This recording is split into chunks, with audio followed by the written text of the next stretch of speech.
Hello everyone, welcome to Commodities podcast. This is 𝗀𝗍𝗀𝗀𝗀 from Sharekhan BNP Paribas.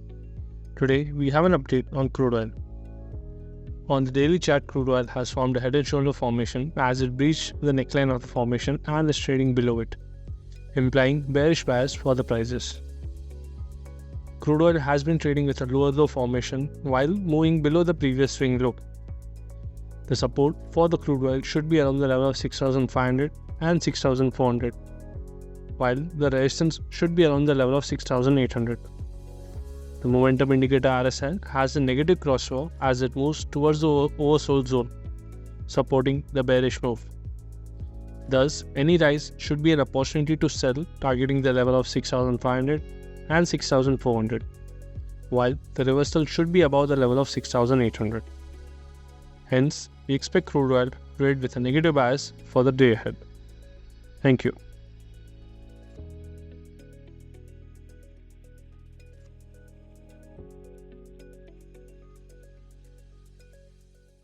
Investment in securities market are subject to market risks. Read all the related documents carefully before investing.